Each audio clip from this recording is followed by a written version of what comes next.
On his way to the airport, Coach, kind enough to join us. How much sleep did you get last night?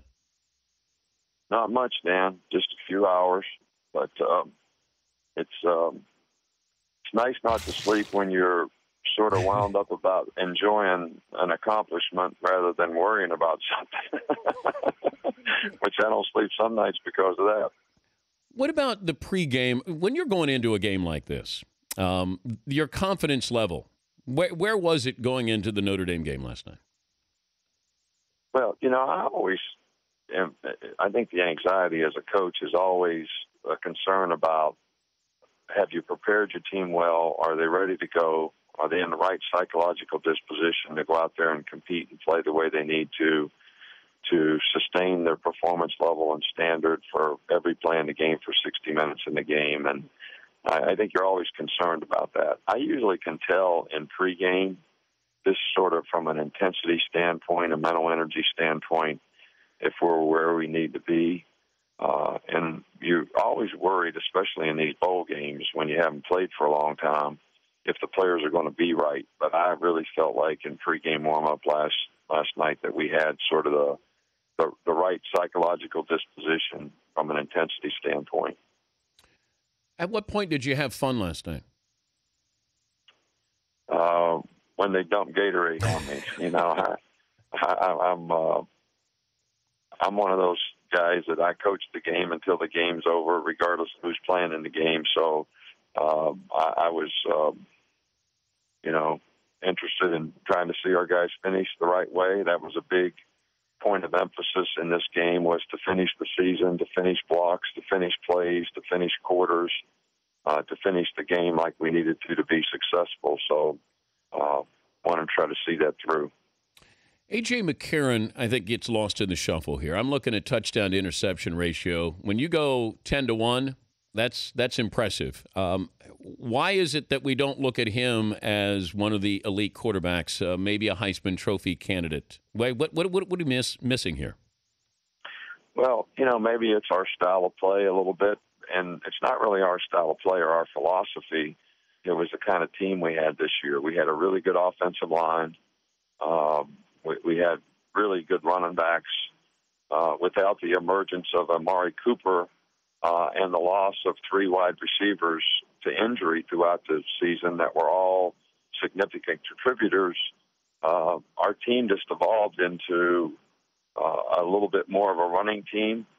We certainly trust A.J. We certainly feel like A.J. is capable of being a good passer, and we feel like we can have a really good passing game and be a really good passing team. And, maybe next year that'll have to be the style that we need to be. And I think, guys like A.J., when they come back next year, that's when they sort of get recognized for all their accomplishments because of the things that they've sort of developed as a reputation through their full body of work.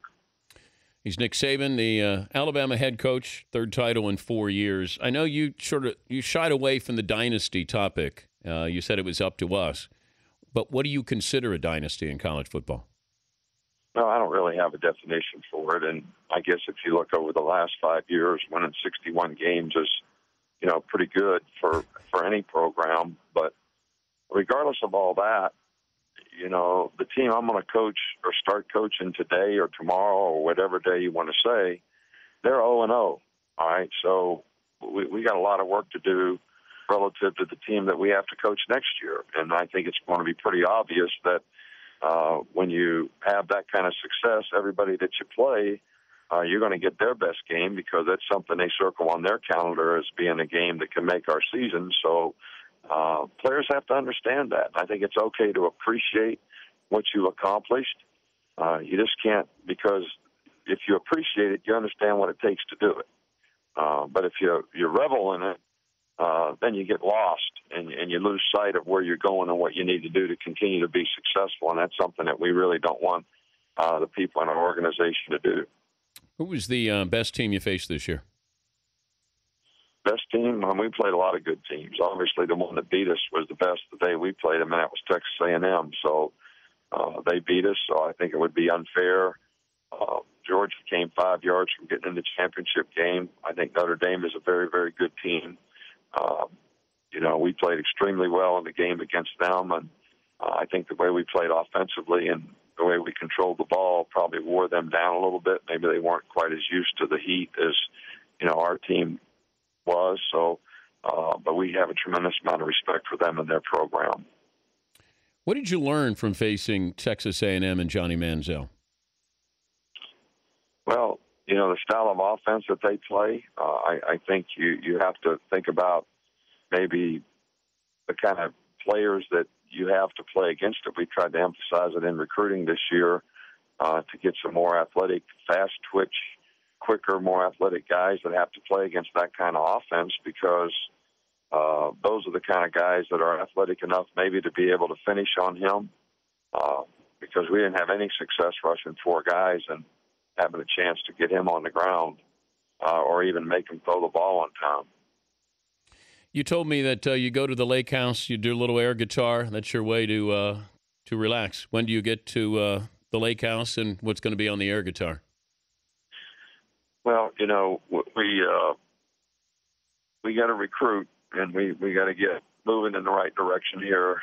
You're behind always in recruiting when you play in this game.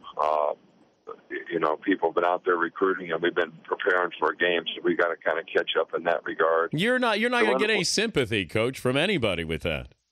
No, I understand, but I still feel that's our point of emphasis right now to, try to do a good job in that regard. And when recruiting's over, we'll go to the lake house or whatever. And I've kind of expanded. I used to be, pretty much all with the Eagles, but I've got an iPod now that has all the great, 70s and 80s, music, which was probably the greatest era in music, whether it's, Eric Clapton, The Who, Led Zeppelin, the Rolling Stones, Hootie and the Blowfish are even on that, man. There are just a lot of really good songs that came up in that era. And for all you young bucks out there, you wouldn't understand that, but it was a pretty good era for music.